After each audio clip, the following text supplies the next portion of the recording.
নমস্কাৰ বন্ধুসকল, আপোনালোকক পুনৰ এবাৰ মোৰ নতুন এটা ভিডিঅ'লৈ স্বাগতম জনাইছোঁ। আজি বনাবলৈ লৈছোঁ গাহৰি মাংস। অলপ বেলেগ ধৰণে বনাম। আজি গাহৰি মাংসটো বনাম লাই শাক আৰু ছাল কোমোৰাৰ সৈতে। চাই থাককচোন আপোনালোকে কেনেকৈ বনাওঁ। এনেকৈ কোনে কোনে গাহৰি মাংস বেলেগ বেলেগ শাক পাচলিতে বনাই খাই ভাল পায় কমেণ্ট বক্সত জনাবচোন বন্ধুসকল। যদি মোৰ চেনেলত নতুনকৈ আহিছে তেনেহ'লে ছাবস্ক্ৰাইব কৰিবলৈ নাপাহৰিব আৰু লগতে লাইক কৰিব, কমেণ্ট কৰিব, আপোনালোকৰ মতামত জনাব।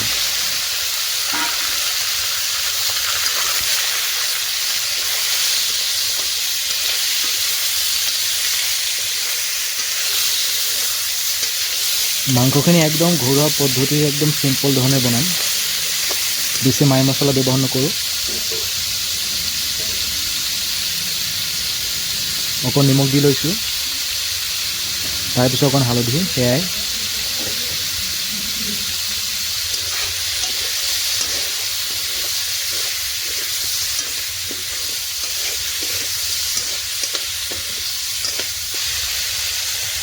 পিঁয়াজ আৰু খুন্দনাত খুন্দি লৈ আদা নহৰু একেলগে দি ল'ম।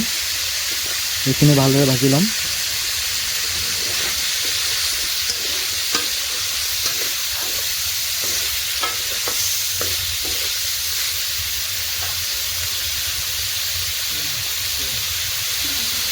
এইবাৰ কাটি লোৱা আলুখিনি দি ল'ম। তাৰপিছত দিম ছাল কোমোৰা, বোকা পৰা কোমোৰা। এনেকৈ আপোনালোকেও বনাই খাই চাবচোন, খুবেই টেষ্টি বনে।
মাংস ৰেডি হৈ গ'ল। এতিয়া মাংসত দিম মান ধনিয়া।